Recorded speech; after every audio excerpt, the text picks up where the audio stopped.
Topic for today is copper nickel mining hazards of sulfates to wild rice and mercury methylation. Craig Sterle BS, Minnesota Conservation Issues Chair for Izaak Walton League of America, will address the pressing conservation issues of sulfate pollution in both taconite and copper nickel mining, drawing from his extensive conservation background as Cloquet forestry supervisor with the DNR. His experience fighting the Enbridge Pipeline to form the Carlton County Land Stewards and serving with the Minnesota division of Izaak Walton League of America since 2018. His recent Tamarack Water Alliance newsletter addressed his thorough and comprehensive comments to the MPCA on the problem with sulfides in regard to U.S. Steel's KETAC wastewater permit. Tamarack Water Alliance notes that mining is not a sustainable activity. Minerals do not grow on trees. Tamarack Water Alliance believes a strong e-waste recycling program could significantly reduce our need for toxic high sulfide mining operations in Minnesota. Craig, the floor is yours. Well, good morning. Thank you. Just a little bit about my background. I am or was a DNR forester and had a education with Muskingum Area Technical College in Ohio, where I more or less grew up. I was born in Duluth, but grew up mostly in Ohio, and then came to the University of Minnesota and got my forestry degree.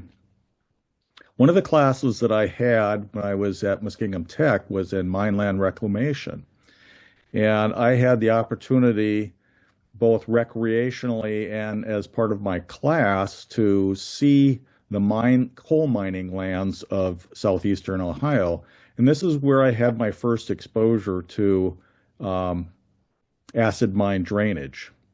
And I would see streams that were burnt orange in color, knowing that there was, probably very little life in those streams. And it really made a big impression upon me. So when I retired from the DNR, I decided that I was going to get more active in environmental advocacy. And I had joined the Izaak Walton League and was working first comments I did was with Polymet. And it was a team effort within our chapter in Duluth. And I learned a lot from the people that were part of those comment writing, including people like Leonard Anderson, who was sort of our mentor on mining issues.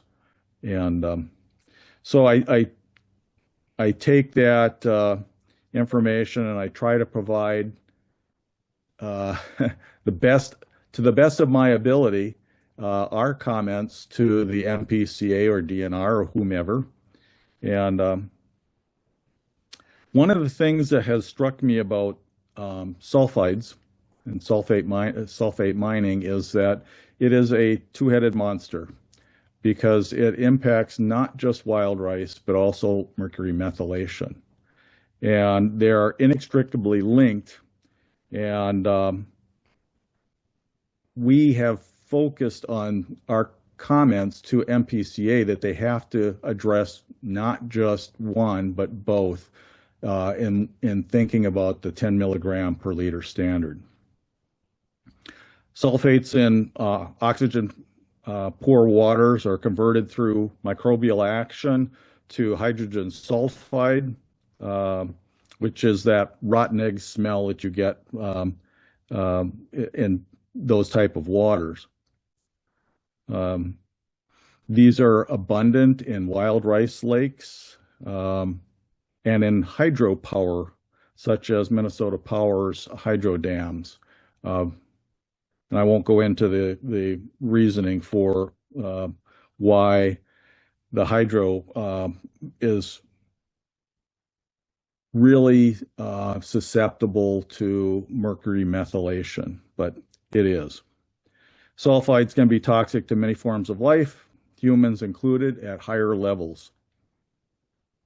Copper, nickel, and other sulfide ore bodies also produce sulfuric acid as iron pyrite, or iron sulfide, which is pyrite, is exposed to air, oxygenation, and water, creating a strong acid, leading to acid mine drainage. And this is the same problem I observed in coal mining in Ohio.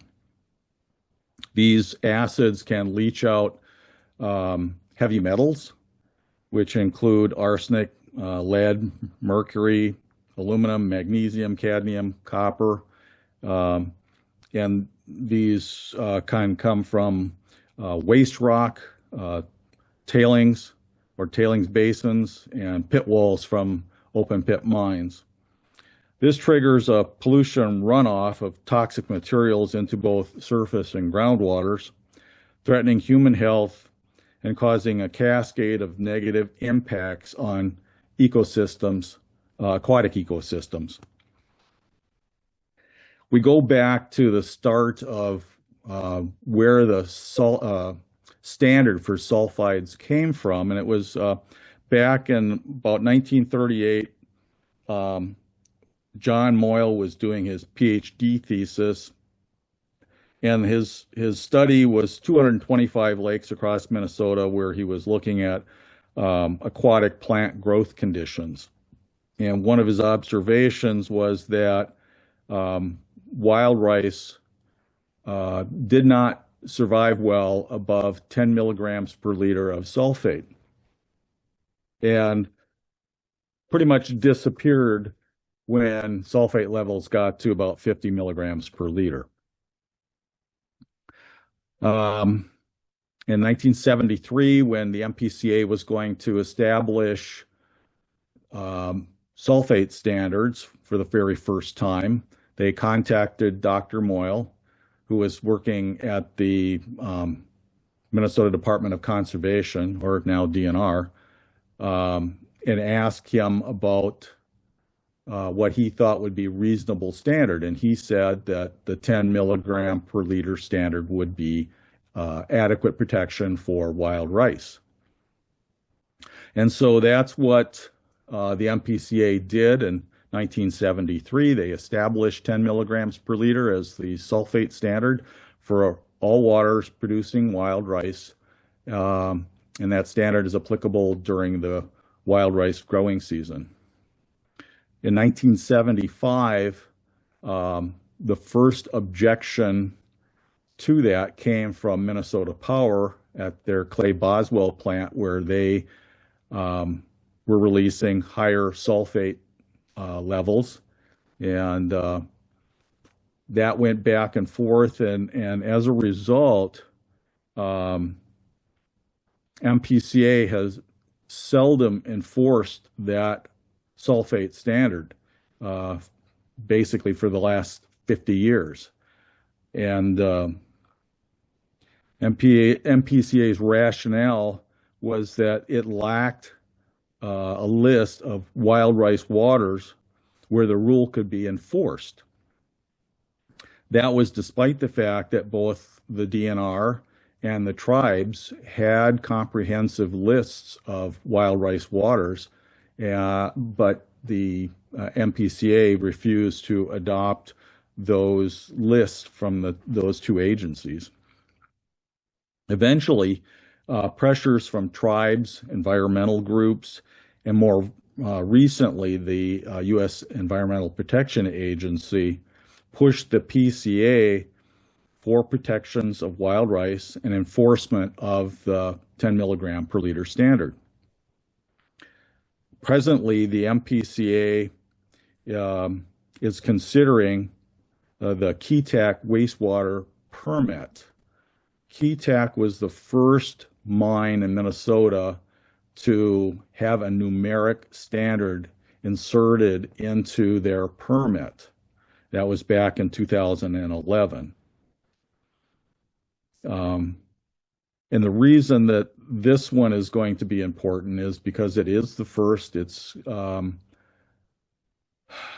according to MPCA, they will have to probably at least use the 10 milligram per liter standard as the standard for the Keetac plant, and that many of the other mining operations and municipal wastewater treatment systems will be watching the results of this, because they too probably down the line will have to meet that 10 milligram per liter standard.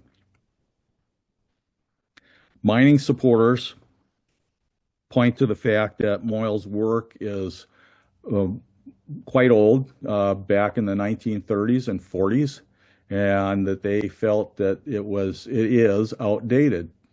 Our take is that biology doesn't change, and that those standards are as applicable today as they were then. But mining proponents also ignore the fact that there has been numerous studies recently on sulfate and its impacts on wild rice, and that includes peer-reviewed information published in scientific journals in 2017, 2018, 2022, and that there are still ongoing studies being done on sulfate and wild rice, all of them pointing to the 10 milligram per liter standard as being substantiated. U.S. Steel has known since 2011 that Keetac permit originally issued would need to meet the 10 milligram per liter standard. So it's been 14 years. They've known that. The standard itself has been in place for 50 years. The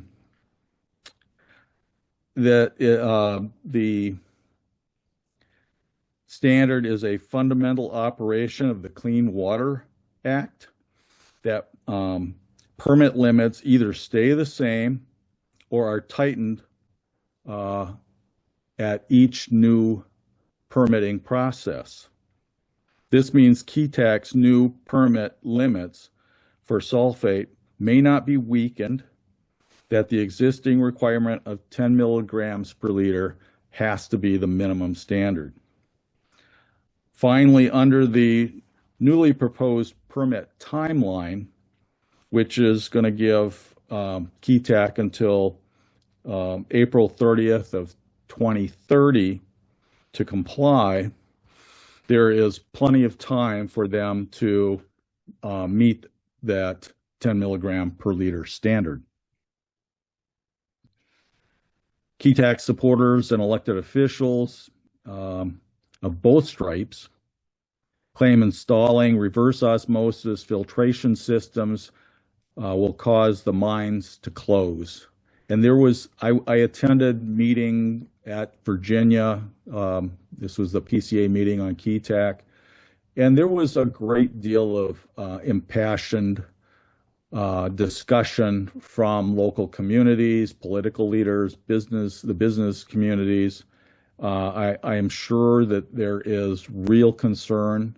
It's genuine, but at the same time, U.S. Steel, now Nippon Steel, because Nippon purchased U.S. Steel over the summer, has more than ample financial resources to build out a new filtration system to capture and capture the sulfate and produce clean water in their discharge. It was interesting to listen to the politicians that showed up at that comment. It was a bit like a campaign platform, really. And all I can think of is that, U.S. Steel has been in in their office talking to them, telling them, you've got to do this. But one of the things that Matt Norton, who is our secretary for the Izaak Walton League, pointed out is that the U.S. Steel has to file papers with the SEC on an annual basis, and there is nothing in the SEC filings that point out that Keetac could potentially be closed. And the SEC filing reports, if you falsify those, that is a criminal act.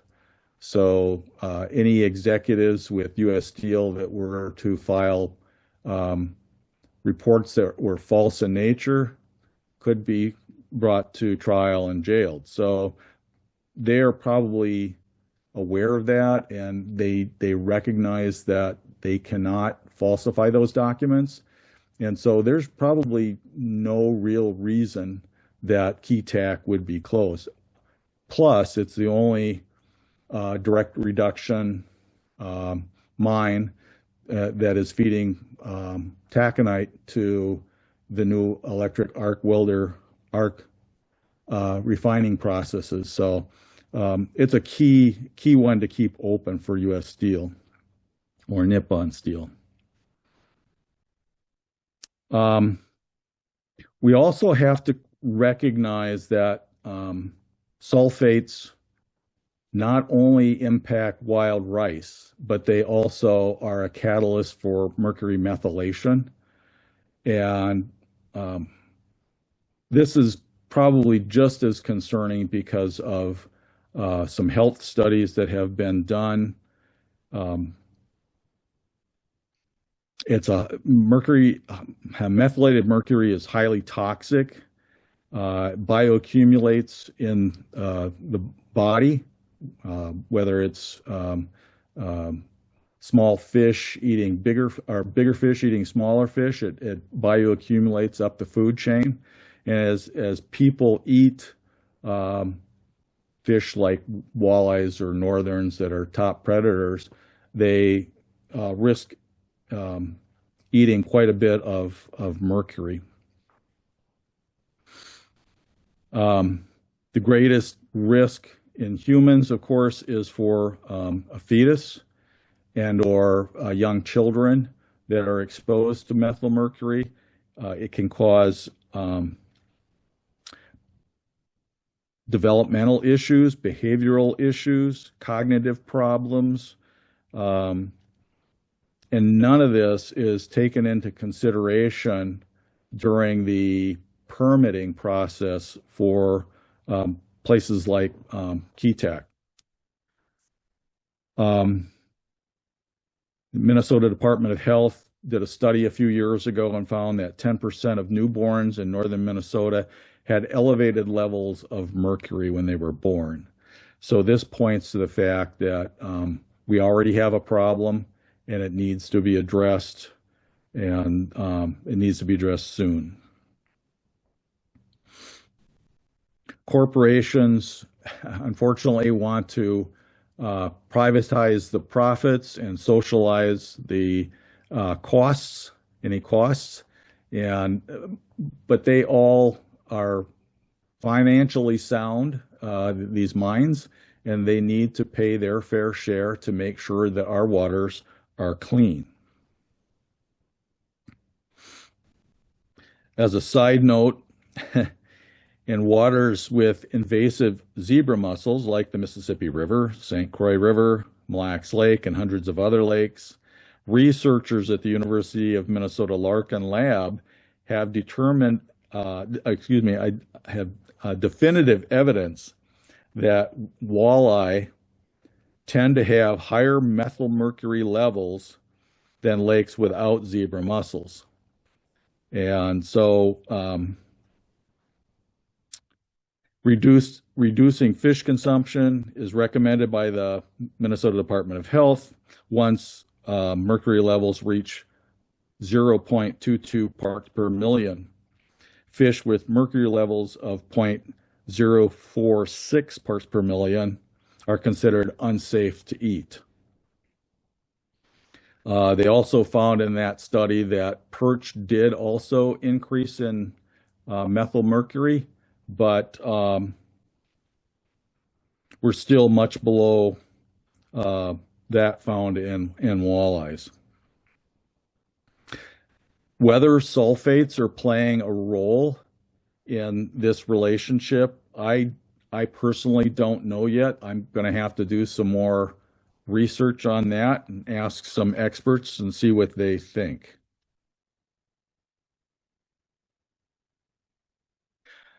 So, what's to be done about these polluted waters? And looking at potential costs to remove sulfates from mine discharge waters, Bar Engineering reported that the cost for reverse osmosis systems at Keetac would be about $800 million, with a range of $600 million to $1.28 billion. Back in 2011, the legislature passed a statute directing the MPCA to end enforcement of the 10 milligram per liter wild rice standard and attempted to construct a new rule with a new standard that would utilize individual water body characteristics, incorporating carbon and iron as parameters that might mitigate the impact of sulfate. Research at the University of Minnesota NRI, Dr. John Pastor and others, determined that the 10 milligram per liter standard was still a sound scientific standard for the protection of wild rice. Later, they determined that inputs of iron and with sulfate formed an iron sulfide plaque on the roots of the wild rice, slowly starving the plants of nutrients. This resulted in small seeds with low reproductive viability or no seeds at all. Repetitive growing seasons under these conditions led to more loss of wild rice and eventually stands of wild rice disappearing.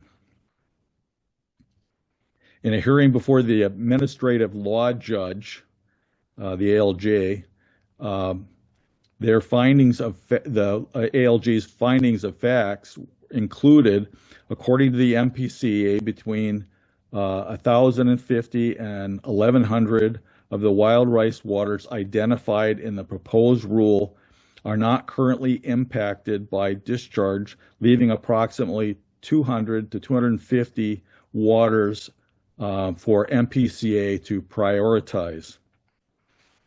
Commenters discussed concerns that it will take the MPCA many years to calculate a standard for all 1,300 wild rice waters identified in this rulemaking. The MPCA acknowledged the validity of the concern about the length of time it would take to characterize 1,300 wild rice waters. However, it maintained its plan to prioritize those wild rice waters will receive or have received a discharge permit from a permitted facility. According to the MPCA, approximately 250 to 350 of the identified wild rice waters receive a discharge, and it was developed, and it has developed and implemented a plan to prioritize sampling needed to calculate a numeric sulfate standard for those waters. However, the ALJ found fault with and ruled against the MPCA and this new wild rice standard, and required that MPCA continue to use the 10 milligram per liter standard.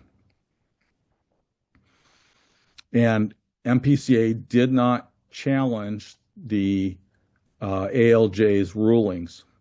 That ruling was then reviewed by the head of the ALJs, and they confirmed the judge's original findings. MPCA in the Keetac wastewater permit case must choose to issue a variance for the standard or require Keetac to install a treatment facility to lower water sulfate discharge sufficiently to meet the 10 milligram per liter standard. Doing so will set a precedent that will be required for all permitted dischargers. This includes the mines, mills, power plants, as well as many municipal dischargers. Costs could be staggering. If you imagine 250 permitted dischargers having to spend $800 million each. This is going to be an expensive process to remediate the sulfate problem. So the issues with sulfate are many, but the key problems are sulfate at lower concentrations slowly eliminates wild rice, and at higher concentrations eliminates wild rice more quickly. Hydrogen sulfide can be toxic to many other aquatic organisms. Sulfates act as a catalyst for the methylation of mercury in oxygen-poor waters, such as wild rice beds and reservoirs of hydropower plants. Methylation of mercury bioaccumulates to unsafe levels in fish and in humans that consume those fish, primarily in humans maintaining long-established cultural practices or out of economic necessity. If permitting mining in sulfate formations will ultimately contaminate the vast majority of Minnesota's waters, including those in the St. Louis, Lake Superior watershed, Mississippi watershed, and Rainy River, Hudson Bay watershed. Some years ago, probably about 2017-18, Don Arnosti, myself, Bob Tammon went and spoke before the state executive committee, and that was one of the points that we made, is that by allowing sulfate mining in the Mississippi watershed, we risk contaminating virtually all of the major watersheds in Minnesota. And so unfortunately, the executive committee, which is made up of the governor, lieutenant governor, and others, I'm forgetting who all is on that, but it's all of the state elected leaders, chose to go ahead and issue additional permits for more exploratory drilling. And we think that was a very risky thing to do. Acid mine drainage is basically forever, unless extraordinary mitigation steps are undertaken to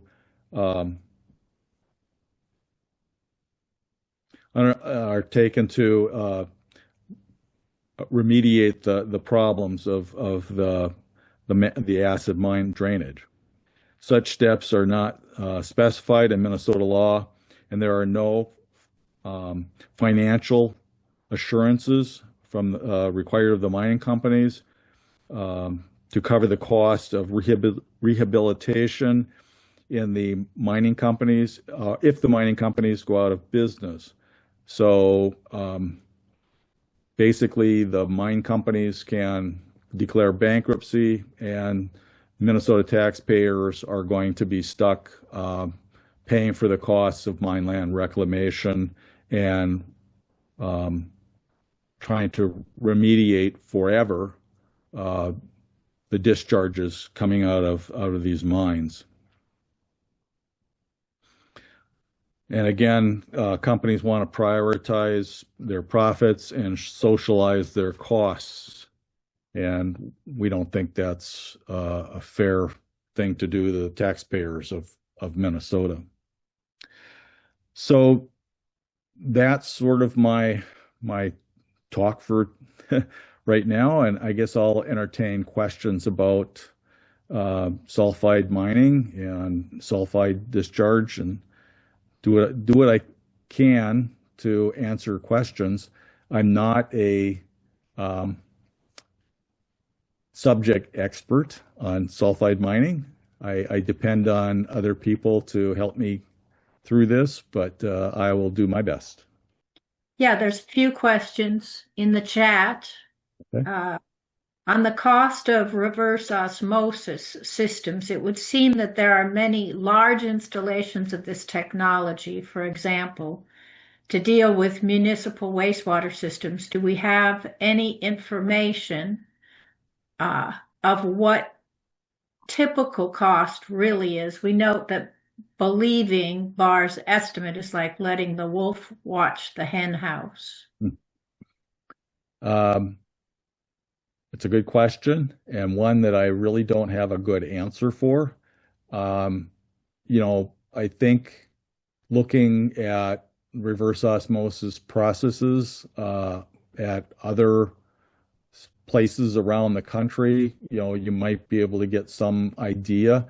One of Barr's comments, I believe it was to the ALJ, was that because there are so many different unanswered questions, it was really hard for them to determine what a solid cost estimate was.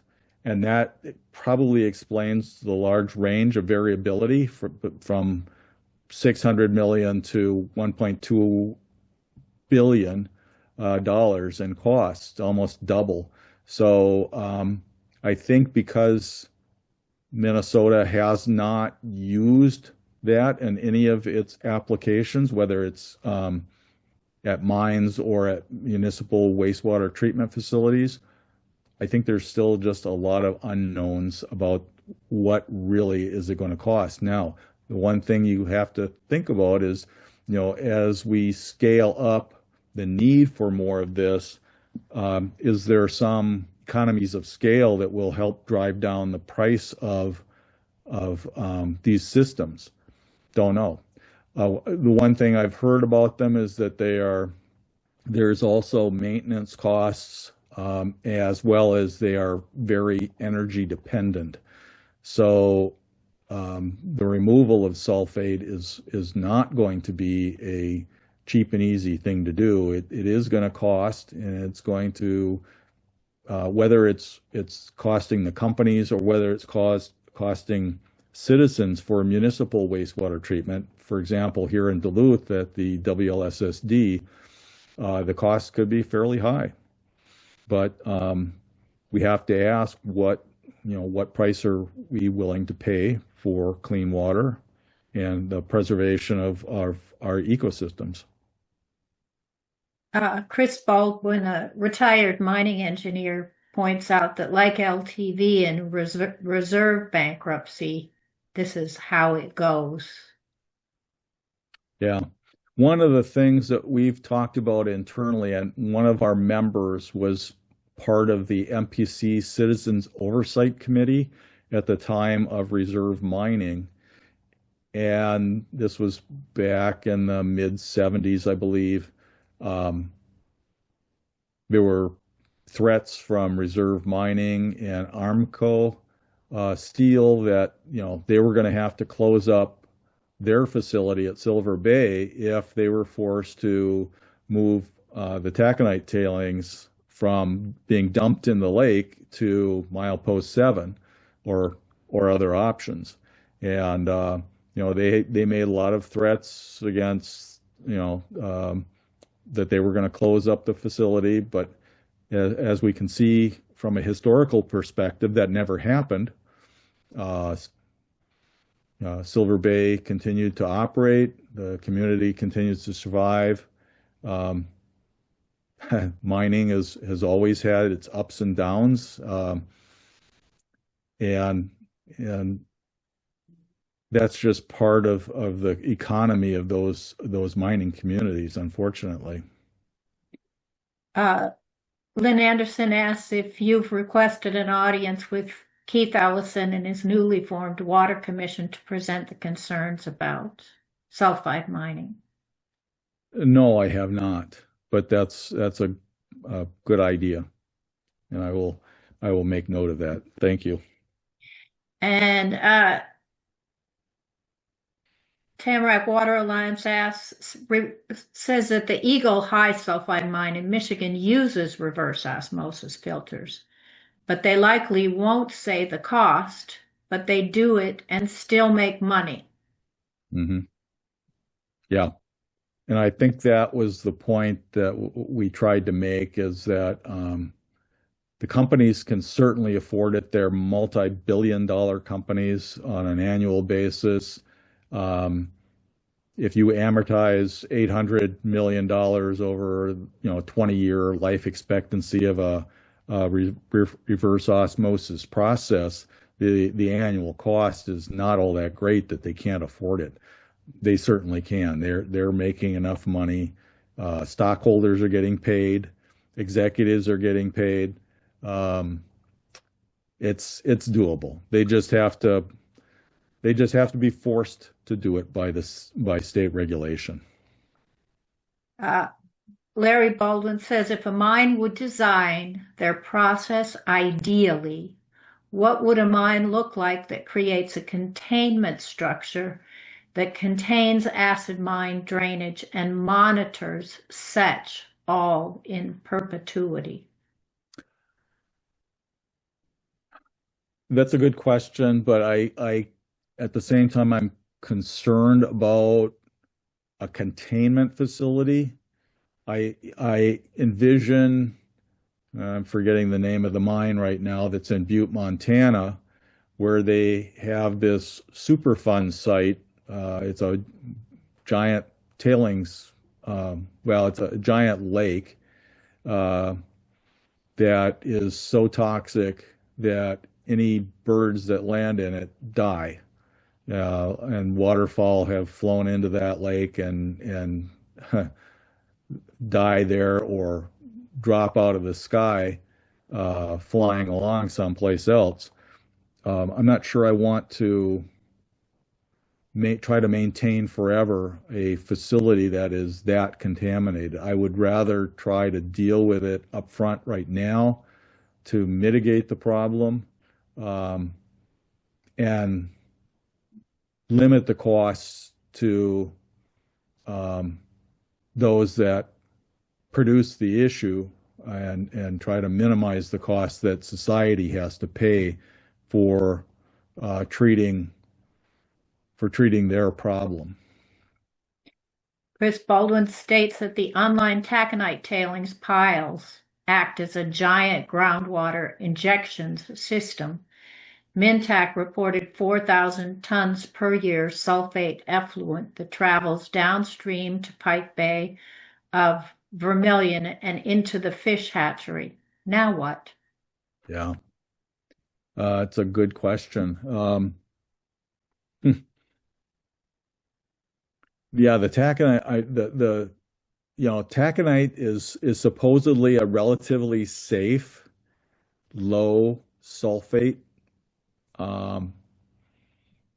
problem, but we can't even sufficiently deal with taconite sulfate, let alone take on the problem of high sulfate in copper nickel deposits. So, I guess one of the things that, if this gets into a fish hatchery, one of the things they might have to do is install a reverse osmosis to try to, unless the hatchery is, well, he must know if the hatchery is getting water from groundwater, or and the groundwater is contaminated, maybe they're just going to have to treat it in order to keep those fish healthy right from the get-go.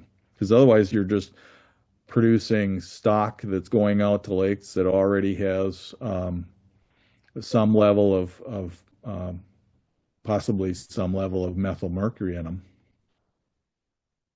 Tamarack Water Alliance says, I saw an article recently where some researcher was removing sulfates using methylation. Have you seen this? I think I saw something online, not that particular specific example, however. But yeah, again, I'm not enough of a subject expert to quickly grab and understand how that all works. Sorry. That the Chris Baldwin has a picture in the chat that describes UTAC tailings leaking into the St. Louis River. So if you want to go to the chat, you can see that.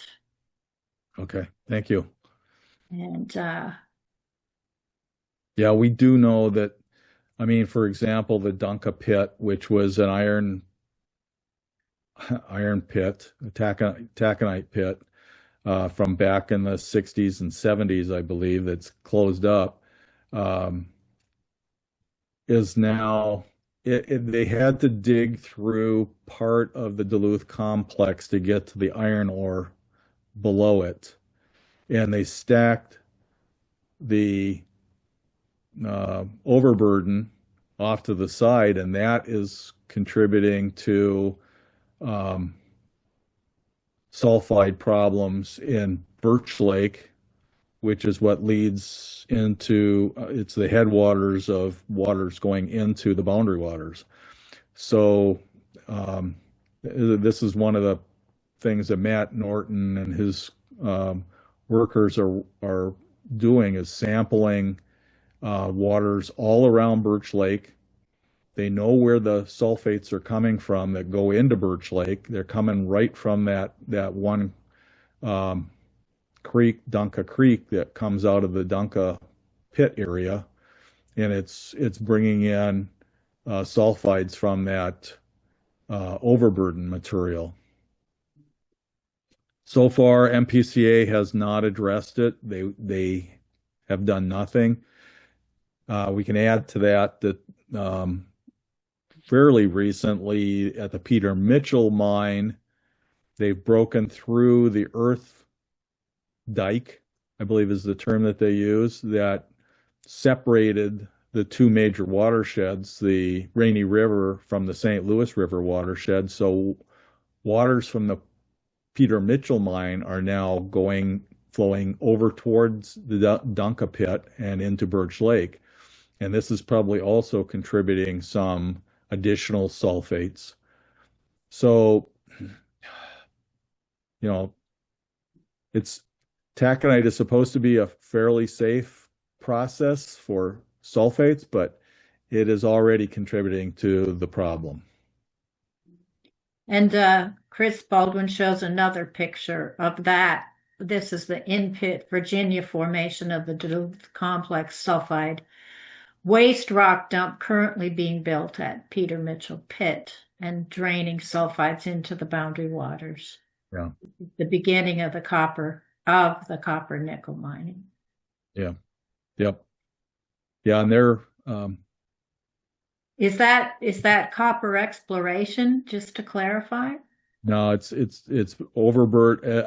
As I understand it, it was overburdened to get to the taconite underneath. And it's unfortunate that MPCA has not been better about enforcing regulations to protect the surface and groundwaters in that area. Something should have been done 20, 30 years ago, but unfortunately it's not happening.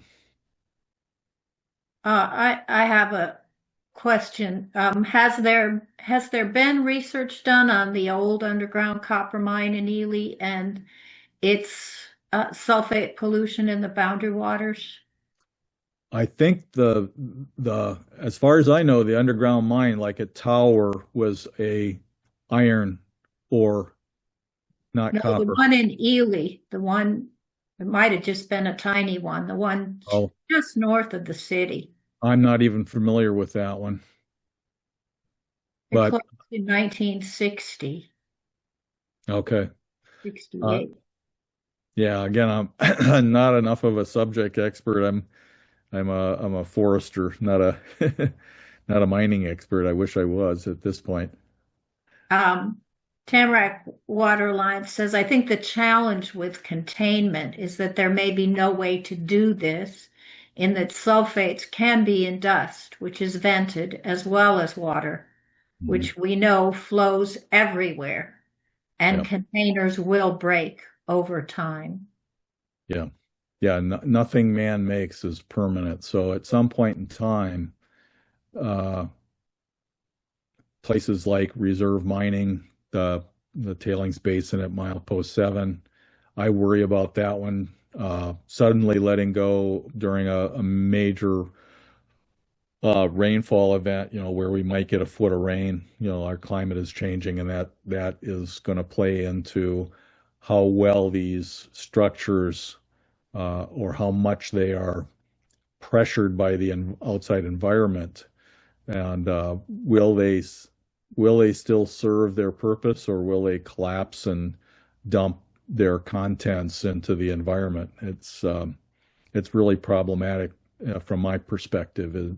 That they aren't they aren't taking climate change into consideration nearly enough. And Hudson Kingston corrects me. The three underground mines in Ely were iron mines. Oh, And Lynn Anderson asks, how does sulfate dust impact forests?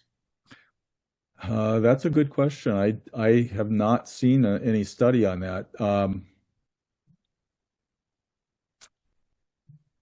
a good question.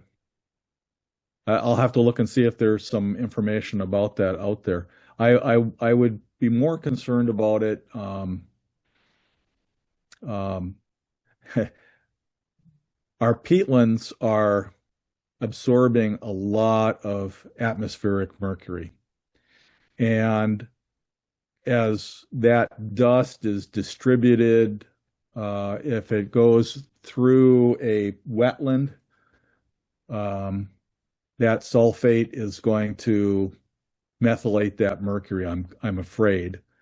And that is going to migrate through the wetland to some drainage system and eventually come out flowing into whatever watershed that happens to be part of. How that impacts the forest itself, I don't know. But what I would worry about is the mercury methylation in those wetlands, because um, all of our burning of coal has liberated enormous amounts of mercury, and carbon, which is peat, does a really fantastic job of capturing that mercury and holding it. But if you methylate it and liberate it to the environment, it might be on the move. And then someone comments, acid rain. Um, Another picture of Mintac tailings leaking 900 milligrams per L Per liter, per liter. yes, yeah, that's extraordinarily high. Um, with That's 900 milligrams of sulfide. probably that's what I would assume he's talking about. Wow. That's well beyond that 10 milligram per liter standard for wild rice waters. Now, whether the waters that it's going into are wild rice waters, I guess I'm not positive. I don't know each of these mine sites all that well. Well, you got us thinking now, Craig, and thank you for letting us know we're not alone. Yes. No, there's lots of people out there that are very concerned about this, and we'll continue to work together to do our best to get our state agencies to respond the way we want them to respond. It's been pointed out that our agencies quite often are suffering from a problem of regulatory capture, which means they're using the permittees as their customer as opposed to the Minnesota citizens. And this is something that we have to overcome, not just in Minnesota, but nationally, is that our regulatory agencies should be serving the broader public and not necessarily the companies that they're regulating. We've got, this a fox guarding the hen house problem that needs to be addressed. And I don't know how we're gonna do that as a nation.